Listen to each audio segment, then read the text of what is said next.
ভয়াবহ চিত্র। নদীতে বাস পড়ে যাচ্ছে, একেবারে উপর হয়ে বাসটি পড়ে যাচ্ছে। এই চিত্র রাজবাড়ির দৌলতদিয়া ঘাটের।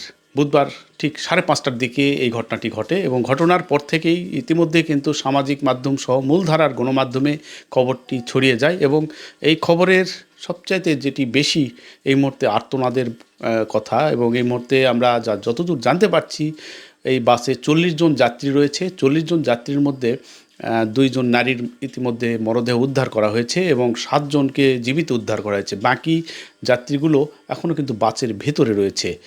এই উদ্ধারের যে তৎপরতা, দ্রুত সেখানে হামজা, উদ্ধারকারী হামজা সেখানে অবস্থান করছে, নিয়ে যাওয়া হয়েছে।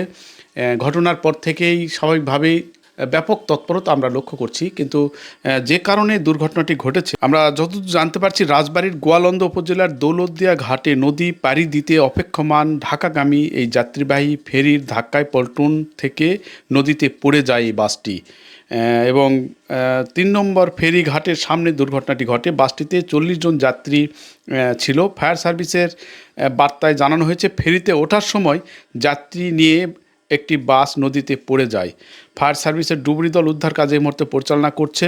বিকেল 5টার কিছু পর সৌহার্দ্য পরিবহনের যাত্রীবাহী বাসটি দৌলতদিয়ার 3 নম্বর ঘাটে আসে এবং এই সময় ঘাটে থাকা একটি ফেরি যানবাহন নিয়ে মানিকগঞ্জের পাটুরিয়ার উদ্দেশ্যে ছেড়ে যায়।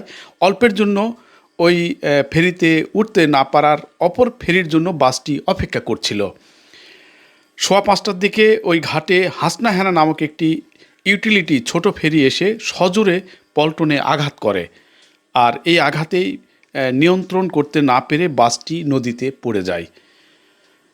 স্বাভাবিকভাবে বুঝতেই পারছেন, যেভাবে পড়ে গিয়েছে, এই পড়ে যাওয়ার চিত্রটি একেবারে অনুমান করা যায় যে বাসটি নদীতে, পদ্মা নদীতে একেবারে মুহূর্তের মধ্যে তলিয়ে যায় এবং তলিয়ে যাওয়ার সঙ্গে সঙ্গে যে যাত্রীগুলো ছিল তাদের আহাজারি আর্তনাদ কত ভয়াবহ ছিল সেটি কিন্তু এই মুহূর্তে উদ্ধারের মাধ্যমে কিছুটা অনুমান করা সম্ভব হচ্ছে। তবে উদ্ধারে এখন পর্যন্ত খবর হলো 7 জন যাত্রী জীবিত উদ্ধার করা হয়েছে। বাকিগুলো কিন্তু এখনও নদীতে এই বাসের ভেতরেই রয়েছে। শিশু রয়েছে, বয়স্ক রয়েছে, অনেকেই অসুস্থ রয়েছে এবং রাজবাড়ি থেকে ঢাকাতে এই বাসটি আসলে ফিরছিল।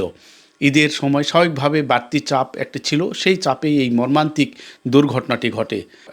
আমরা শোক সন্তপ্ত পরিবারের প্রতি সহানুভূতি, সমবেদনা জানাই এবং আমরা আশা করছি দ্রুত বাসের ভেতরে যে যাত্রীগুলো রয়েছে তাদের উদ্ধারের মাধ্যমে দ্রুত স্বাস্থ্যসেবা নিশ্চিত করা হোক, এমন দাবি আমাদের পক্ষ থেকে করছি। আজ এ পর্যন্ত। ভালো থাকবেন, সুস্থ থাকবেন, আমাদের সাথে থাকবেন।